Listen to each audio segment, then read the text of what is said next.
Hey, it's NIKIBRAH. Have you done any blood work in your life? If yes, most likely you encountered problems that you were not even aware of. We are going to talk about two main problems nowadays when it comes to blood work. These two problems are linked with insurance companies because nowadays these problems occur especially in Western countries like, let's say, Germany, France, Italy, USA, and so on and so on. So, when you do blood work, on the right side, you have reference numbers, so minimum and maximum. Anything in between is considered healthy, okay? But who is deciding what's minimum and maximum? Insurance companies. And now we get to big problems, because why? You're paying money to the insurance companies to get basically support from the doctor, right? So what they do, they make life very, very comfortable for themselves. They manipulate these ranges so it's very, very comfortable for them. So they don't have to deal with people's problems, especially systematic problems. What they have done over time is, let's take blood glucose levels. It's obvious that people in the last 3 to 5 decades started to eat more sugar, started to eat more junk food, and so on and so on. So people's blood sugar levels went through the roof basically the last decades. It's obvious, right? What they have done is, so they don't have to deal with these problems, they just pushed the reference numbers up, up, up, up, decade over decade over decade. So they don't have to deal with people's problems, because nowadays many people would be like considered pre-diabetic when we use standards from the 70s. So what the insurance companies have done is they just pushed the reference numbers up, up, up to make life very, very comfortable for them.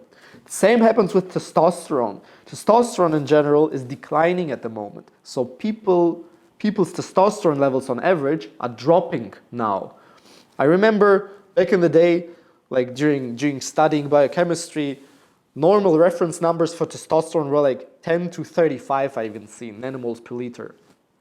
Nowadays, I even seen like 5 to 25. So like they drop by 30% or even more. So they push the reference numbers down so they don't have to deal with people's low testosterone problems. So let's say you're 20-something. You go to a doctor and you get 5 nanomole per liter. He will say, wow, great, it's healthy because it's within the range. But like back in the day, they would say, oh, that's like half of what's considered minimum.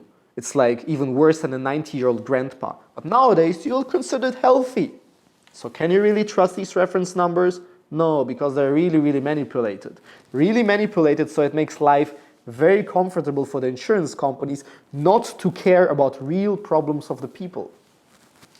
Very funny, right? So can you really trust these reference numbers, especially if you do not know, well, the mechanisms behind, when you don't know the pathways, the connections between hormones, between certain values?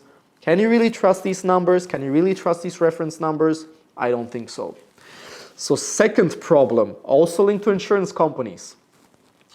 Classic scenario from clients. Classic. They go to a doctor and they want to check thyroid hormones. Obviously, insurance companies pay for it. But now, here comes a big problem. They only check, for example, TSH levels, thyroid stimulating hormone.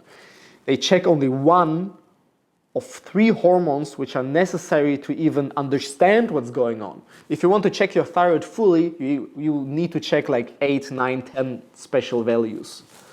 But you need a minimum of 3 values just to understand what's going on, just to understand, is there something?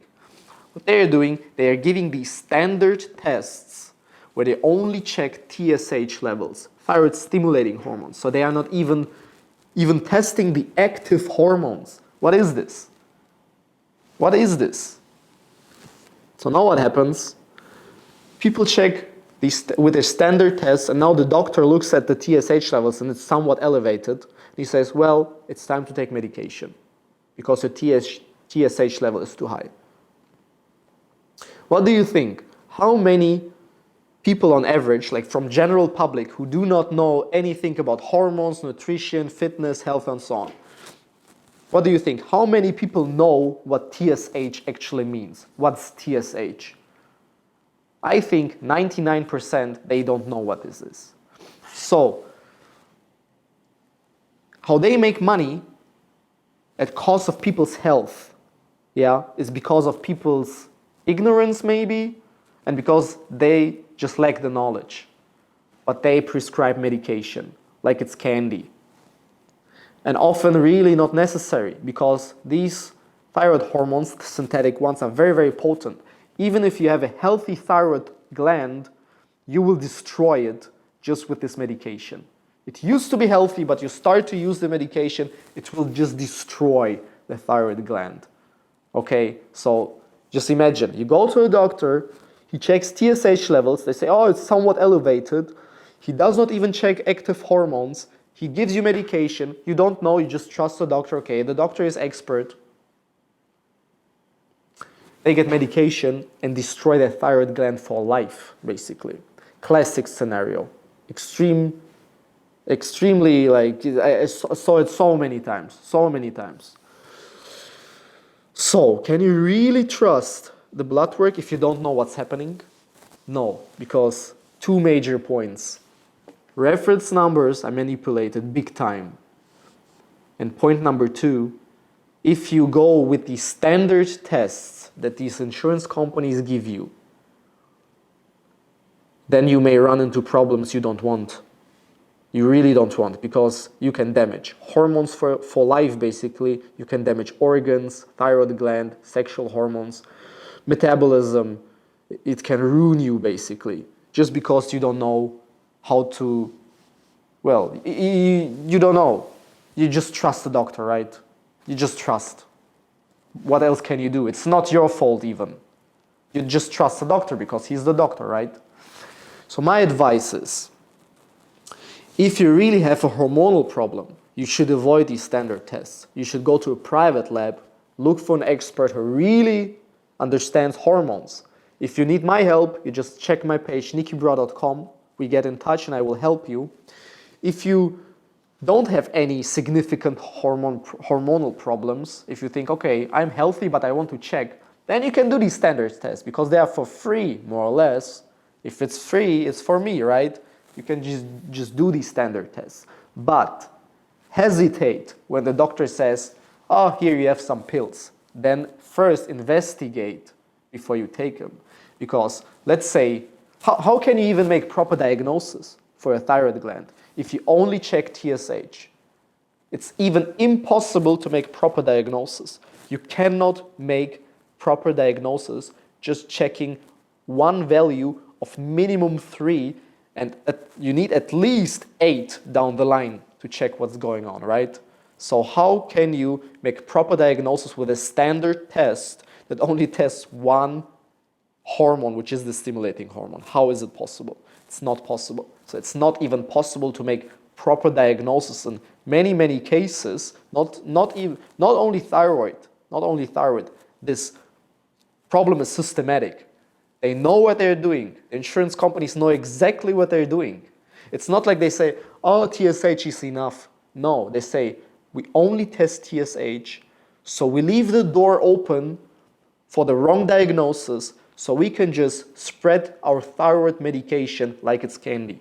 This is what they're doing, and you should be aware of this, of this problem. So make sure you understand that you should not trust these standard blood tests. It's extremely important because this is a classic scenario, absolute classic scenario of this misinterpretation of these values. It's not the doctor's fault because they have these guidelines, they have to stick to them, otherwise they may lose their license. They cannot get creative. They cannot say, oh, TSH is not enough. We need to check this, because it costs money, they won't do this. And maybe the insurance companies, they don't like it. So make sure to understand this big problem with these standard tests. Again, the solution for this is look for a real expert who understands hormones, go to private labs, and to have the full panel of hormones so you can actually make diagnosis, okay? These standard tests, you can take them because they're for free, but do not trust them, and do not trust the diagnosis that stems, or basically that were made from these standard tests, okay? Do not take pills when you get diagnosis from these standard tests, please. This can even damage you. This can be very, very counterproductive. This can be very unnecessary. Make sure to understand these two problems. The ranges are manipulated and the standard tests. The standard is manipulated. So it's comfortable for the insurance companies to hand out medication like it's candy. It's the truth. I hope you understand now, and I hope you're cautious, and I hope you're aware now that there's this problem, and make sure not to take the candy.